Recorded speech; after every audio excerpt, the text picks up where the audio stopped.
Packers preseason exposes Brian Gutekunst's costly oversight on offense. The Green Bay Packers learned a painful lesson in their early playoff exit against the Philadelphia Eagles.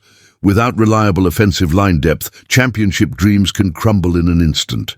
A single injury to Elgton Jenkins last January was enough to derail the team's postseason hopes. And 7 months later, the same vulnerability has returned to haunt them. As the preseason unfolds, optimism about Green Bay's future is being tempered by a glaring weakness. General Manager Brian Gutekunst strengthened the tackle position by drafting Anthony Belton in the second round and added free agent guard Aaron Banks to fill a void. But the core issue, depth on the interior offensive line, remains alarmingly unresolved. Cracks in the foundation. The preseason spotlight has been unforgiving. With Jenkins sidelined during off-season programs, Jacob Monk was given valuable first-team reps, seemingly on track for a backup role at center. But once the games began, the flaws became apparent. According to Pro Football Focus, Monk surrendered a sack, 2 pressures and 3 penalties in the loss to the New York Jets. And his struggles continued against the Indianapolis Colts, where he allowed 3 more pressures. Donovan Jennings fared no better, committing a costly penalty that erased a spectacular 31-yard, one-handed grab by Julian Hicks, while also giving up 3 pressures of his own. These performances raise an uncomfortable truth. The Packers are just 1 or 2 injuries away from having unproven and inconsistent players like Monk or Jennings thrust into critical game-time roles. Limited options, growing concerns.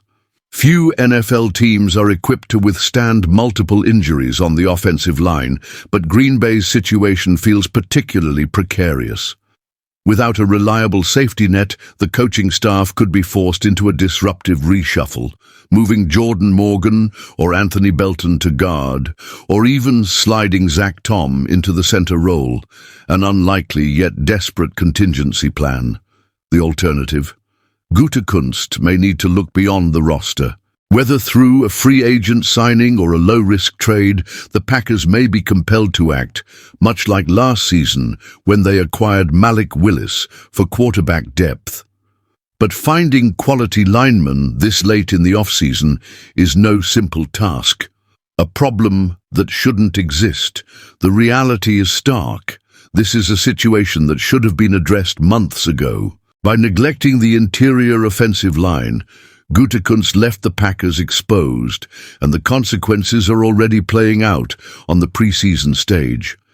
If the front office doesn't move quickly, the same mistake could cost Green Bay once the regular season begins.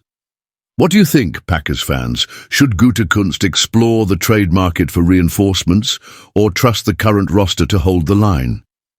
Drop your thoughts in the comments below. Your voice matters in this community. And if you want to stay ahead of every update, roster move, and insider breakdown from Green Bay, don't forget to like this video and subscribe to the channel. Together, we're building a space where every fan has a seat at the table.